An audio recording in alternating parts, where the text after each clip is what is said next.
relation of accreditation, except where a polling official, for example, refuses to use the card reader. And in that case, such a polling unit would have done manual accreditation and it will be cancelled. And in a rerun, of course, they would probably apply the card reader properly. So if you look at the card reader has worked generally. Of course, it has had a few challenges, but let us be frank with it. The card reader has helped us to drastically improve the quality of our elections. When you consider the fact that voter turnout now is more real, because you cannot stuff ballots and you cannot blow up accreditation figures. And the smart card reader has done that, and it has worked very, very well. Albeit there have been some issues, but it has worked well. In the area of, are we ready with the issues of network and all of that? I think, like what you mentioned, we heard it in the media as well, I think a lot has to be done, probably research, form committees and all of that, look into it and work on the modalities. But also we should not mix electronic voting with internet voting. Internet voting is more of you're in your house, you can sit on a computer and then vote, But electronic voting, you would still go to the polling unit. You would what you call an electronic voting machine. And then right there and then you could conduct your vote. You could cast your vote electronically. It is not that maybe you stay at home. And so there is a difference between internet voting and electronic voting. So I don't think it's a big step or it's too big for us to take. And I think we have enough time, and we have some governorship elections. It could be test run. There are a lot of opportunities to look at how it can be done. Also, we must consider the fact that recently we've been having, not only recently, we've had this for years, issues of rejected votes, voided votes. And what is a voided vote? When somebody maybe thumbprints improperly and then the vote is rejected. But in the case of electronic voting, you cannot have issue of rejected votes because it's not thumbprinted. And if you remember 2015, over 800,000 votes were rejected. And that's a lot. That's more than the voting population of some states.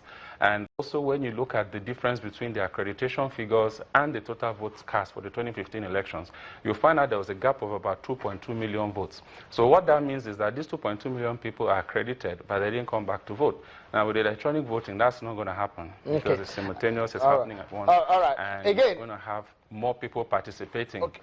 Again, when we look at the cost so it's a very good initiative. Okay, but again, a major issue will be how to legislate this idea, because we do know that what it took INEC to ask the National Assembly to infuse the card reader, the permanent voter cards, and all of that into the Electoral Act, which we know what kind of issues and the problems it created in the post-2015 election era, and how much of that debate went on at the Supreme Court level. But again, how soon can it be infused into Electoral Act? Because if it does not come there, it might not be realistic. It might not come to pass. Well, to the best of my knowledge, let me state that according to the Electoral Act 2010 as amended, 52 subsection 2, it states that the use of the electronic voting machine for the time being is prohibited, right? But in 2015 March, right, a few days before the presidential election, there was a modification of that which was signed into law. And that now reads as such, says, voting at an election under this act shall be in accordance with the procedure determined by the Independent National Electoral Commission.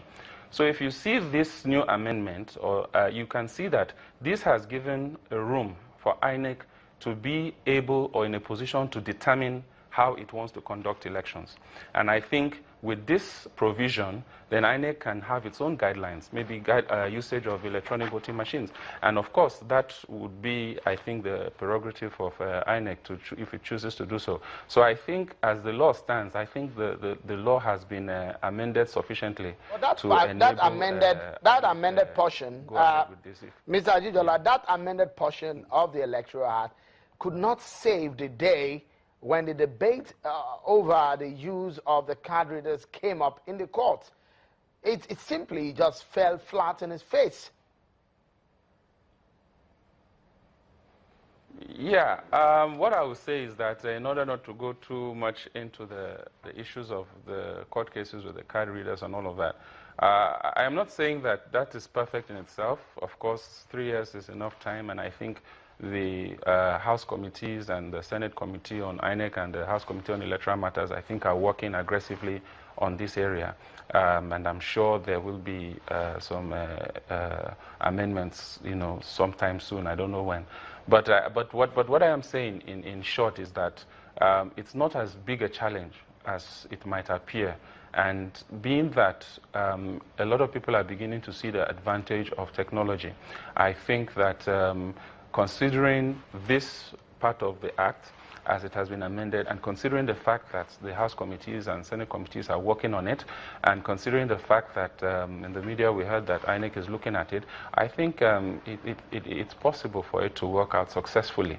But of course, a lot of work has to be done. It's not going to be overnight or immediately or instantly. I think it will take time to put it together. Again, but I think it's good that okay. it's been looked at critically with some level of time consideration. Again, I think that's a very another. I also think that another issue some of us will look at is the cost of our elections in Nigeria, which I personally think that we spend way too much on elections in Nigeria. Some people will say it costs in the average of about 150 million to almost 250 million to conduct a governorship election, which that to me is way too much. And will electronic voting reduce cost, and in what ways?